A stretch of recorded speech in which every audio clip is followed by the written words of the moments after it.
E aí pessoal da Soul Patos, tudo beleza? Eu sou o André Cacheta Ribeiro, sou jogador de bumerangue, tenho 33 anos de idade, sou engenheiro civil e vou contar aqui para vocês um pouco da minha história e de como foi esse último título conquistado para o Brasil.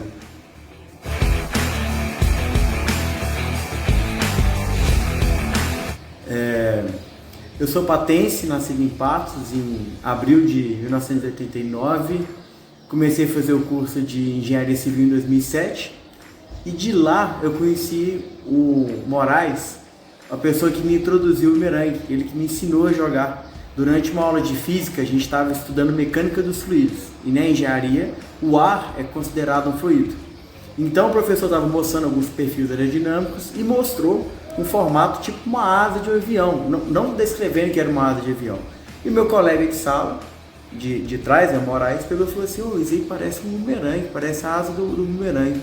Eu olhei: "Bumerangue? Como assim? Você conhece bumerangue?" "Não, eu tenho, é igualzinho isso daí." Aí eu: depois você me mostra." O professor chamou a atenção da gente, eu tive que encerrar o assunto. Aí no final da aula ele me levou no campo pra gente conhecer o bumerangue. E a partir daí eu comecei a jogar bumerangue, não só como hobby, como foi de 2007 a 2010, como profissionalmente também.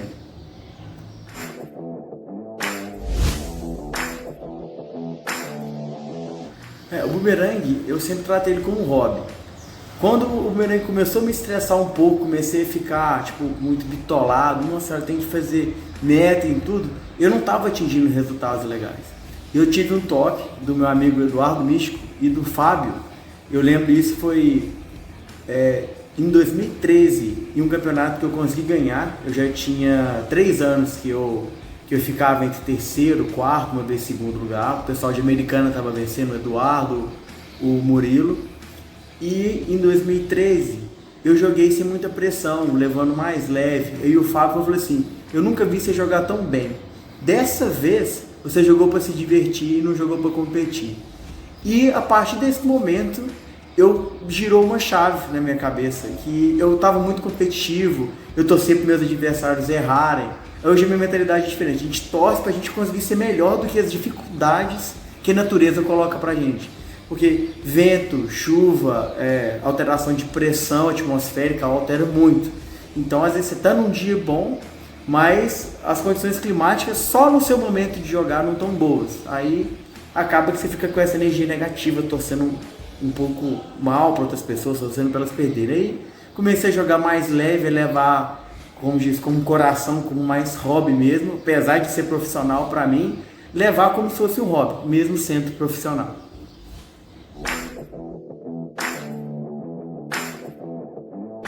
Então são 6 modalidades. Velocidade, usa um bumerangue, ele tem que bater no mínimo 20 metros de distância e voltar o mais rápido possível. Você joga 5 vezes e pega 5. E quem faz esse menor tempo é campeão. Se você sair do círculo, você vai ter que voltar para o círculo de onde você estava jogando. Então você perde tempo. Então é ideal ser um bumerangue muito preciso e muito rápido. Enduro são 5 minutos jogando. E é exatamente igual a modalidade de velocidade. Porém são 5 minutos. Então você acaba usando o mesmo modelo de bumerangue, mas levantando um pouco as asas dele, colocando um pouco mais de freio, para você ter mais segurança e conseguir jogando de uma forma constante durante todo esse tempo. E nessa modalidade ganha quem faz mais pegadas em 5 minutos. E tem a modalidade de precisão, que você joga o bumerangue, tem que atingir a distância mínima, que é de 20 metros, e voltar exatamente onde você estava. Você joga em cima de uma mira grande, que é onde o bullseye, né, que é o centro da raia, tem 2 metros e ela vai até 10. Então quem acerta mais no meio do círculo ganha mais pontos. E tem a modalidade de round australiano, que é bem semelhante de precisão, porém essa bumerangue tem que atingir uma distância muito longa. Ele tem que bater 50 metros para você conseguir a pontuação máxima e voltar dentro da precisão. Então soma a distância mais a precisão que você alcança, aí você joga 5 vezes e vê quem faz a maior pontuação. Tem também a pegada acrobática, que você joga 2 bumerangues ao mesmo tempo. Eles fazem um voo semelhante um ao outro, só porque um sobe e o outro vem mais baixo. Aí cai um e depois cai o outro. Você tem que pegar os dois fazendo acrobacias. Essas acrobacias são pré-determinadas pelo juiz. É uma mão nas costas, uma mão embaixo da perna, chutar e pegar com o pé. E por último, a modalidade que o bumerangue não volta para a mão. Então, para muitos bumeranguistas não é uma modalidade assim tão legal, mas eu adoro. Você joga o bumerangue, ele tem que ficar o maior tempo no ar. Você joga, ele tem que subir. E tem hora que ele pega a camada de ar quente e vai embora. Essa não tem jeito. E você joga, ele tem que pegar ele dentro de um raio de 50 metros. Então, de uma ponta até a outra, o máximo que você pode andar é 100 metros. Se você acertar o local certinho para andar a máxima distância. Então, essa modalidade envolve muita técnica, muita estratégia, porque se você usar o bumerangue que é muito leve, o vento vai carregar ele vai para fora. Então, às vezes você tem que usar o bumerangue mais pesado para ele ir para frente e cair aonde você consegue garantir uma pontuação.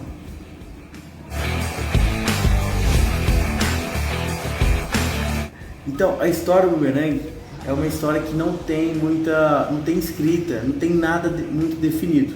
Então, tudo que a gente usa, tudo que a gente sabe são rumores. Tem duas linhas. Uma que fala que o bumerangue era um Kyle, que era um artefato que era para fazer abatimento de canguru, de morcego para caça. E tem outra que fala que são dois objetos diferentes, que o bumerangue realmente sempre foi usado para esporte. Porque na tumba de Tutankhamon, ele já tinha bumerangue, que era o bumerangue de retorno. Esse que usa para acertar o objeto, a gente chama de Kyle. E ele tem um perfil aerodinâmico diferente do bumerangue. Aquele lá nunca vai voltar. E nunca voltou. Ele é impossível de você jogar ele e ele voltar. A não sei que esteja muito vento, que até uma pedra volta. Mas ele não era esse propósito. E o bumerangue foi divulgado na Austrália. Uma das teorias, né? Na verdade, ninguém do mundo do bumerangue sabe ao certo qual que foi. Tem vários historiadores que divergem sobre isso. Que foi colonizado na Austrália porque ele veio da Europa, ou quando os ingleses chegaram na Austrália, e lá os australianos estavam usando o Kyle para caçar. E o pessoal da Inglaterra, né, os colonizadores, usaram o bumerangue para fazer rapport. Porque usava os aborígenes com o Kyle e eles falaram assim, olha, eu também tenho isso. Mas eles tinham lá um bumerangue e não um Kyle. E o bumerangue era para a prática esportiva. Teoricamente a gente fala, você não vai usar uma arma que vai e volta para te acertar.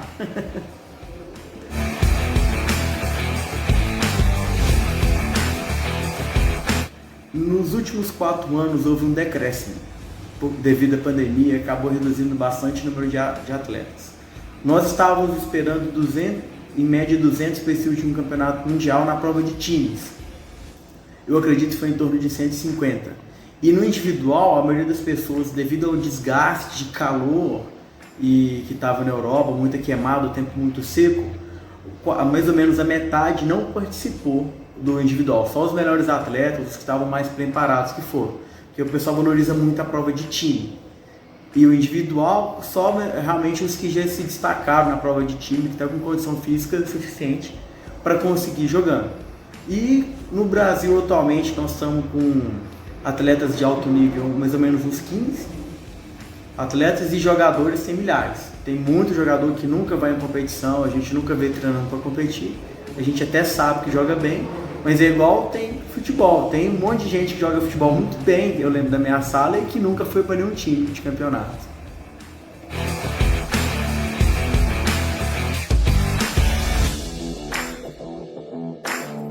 Esse campeonato foi o campeonato de maior rivalidade, maior disputa, desde que eu comecei a jogar. Eu participei dos campeonatos desde 2010, que foi na Itália, foi o primeiro campeonato que eu competi.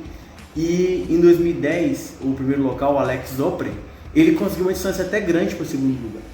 Depois, em 2012, o Manuel Schutz, que é o que fez a disputa comigo, também ganhou em 2012 e 2016 com bastante folga para o segundo lugar.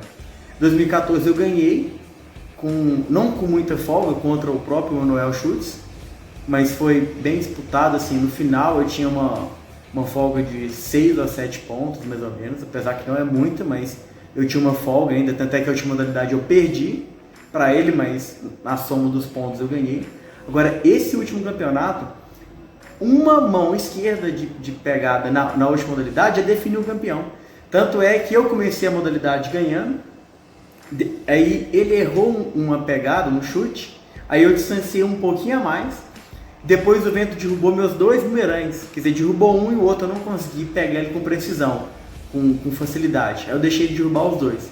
Aí eu errei um chute e uma mão esquerda. Aí eu perdi 10 pontos, ele tinha perdido 7. Nessa pequena diferença, ele já estava me ganhando. E na última pegada, o vento atrapalhou ele, o Merengue correu muito para frente, ele não conseguiu chegar para pegar com os 2 pés, e o meu estabilizou, eu consegui pegar. Aí foi, tipo assim, uma hora eu tava ganhando, outra hora ele tava ganhando, outra hora eu tava ganhando de novo. Quer dizer, na última pegada eu voltei a ser campeão. Na narração do vídeo da filmagem da final, tá um alemão, né, o Gunter, que é o nosso presidente, falando assim: nossa, essa é a partida mais tensa que eu já vi na vida. O André tá ganhando por uma diferença muito pequena. Aí eu tinha acabado de errar. Aí ele vira a câmera pro Manuel e fala assim: agora o Manuel Schultz tá ganhando por uma diferença muito pequena. Então foi realmente um campeonato muito disputado, uma condição climática lá, o vento estava muito bom, então os resultados foram altíssimos. Você tem noção, o recorde brasileiro de enduro é 74. Eu fiz 68 lá e não fiquei em primeiro lugar. Eu quase encostei no recorde brasileiro, não foi o suficiente. O recorde brasileiro de fast foi quebrado pelo Eduardo, que era meu. Aí o Eduardo quebrou meu recorde e ficou em segundo lugar, para ver o tamanho do nível que foi o campeonato mundial.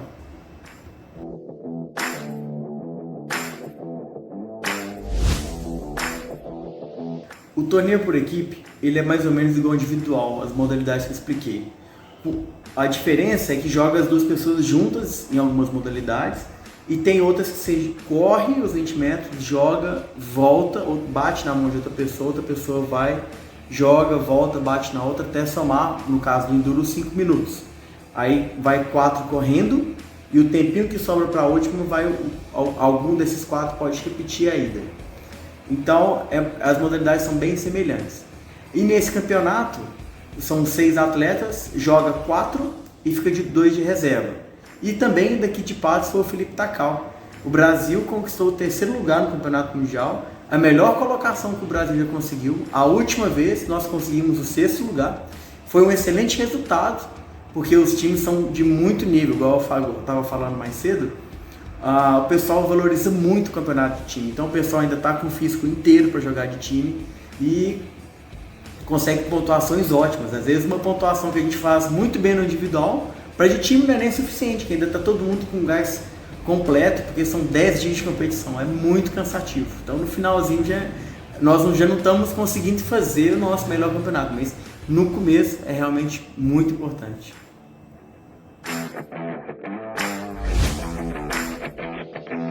A rotina de treino é 7 dias por semana de treino. Muito raro um dia faltar, às vezes quando eu estou numa viagem a trabalho, ou algum dia que está com alguma dor muscular, ou um dia que tem uma recomendação de realmente ter que fazer um repouso. Mas geralmente é assim, vou começar pela segunda-feira. Na segunda-feira eu jogo 1h30 de bumerangue, assim que eu saio do trabalho, já deixo as minhas coisas prontas lá no trabalho, dentro do meu carro, já fica minha maleta, roupa, tudo, já saio porque tem que aproveitar o sol, porque senão o sol vai embora, não tem jeito de jogar à noite. Então, na segunda-feira mais ou menos 1h30 de treino por dia.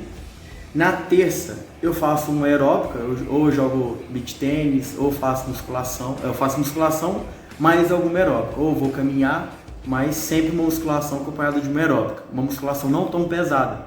Um atleta de bumerangue não pode ser muito forte, porque o músculo, apesar de dar força, não dá agilidade. Então eu tenho que compensar. É como se fosse um atleta de UFC. Ele tem que ser magro, mas compacto, assim, sem ter muito peso. Na terça-feira, na quarta-feira, eu jogo a mesma 1h30 de bumerangue. Na quinta-feira eu repito a terça-feira, ou beach tênis, caminhada junto com musculação. Na sexta-feira eu jogo bumerangue. No sábado eu faço um treino de bumerangue bem longo, bem afastado, tipo assim, mais técnico, sem preocupar tanto com o tempo, que é curto durante a semana. Geralmente eu chego 3 horas da tarde no campo e jogo até às 6. Aí eu faço um treino mais de precisão, um treino mais de round australiano, que é o que tem que ir mais longe, voltar mais preciso. E no domingo eu faço uma musculação, bem focada na área os locais onde lesionam, que é ombro, cotovelo, que eu faço um repousozinho.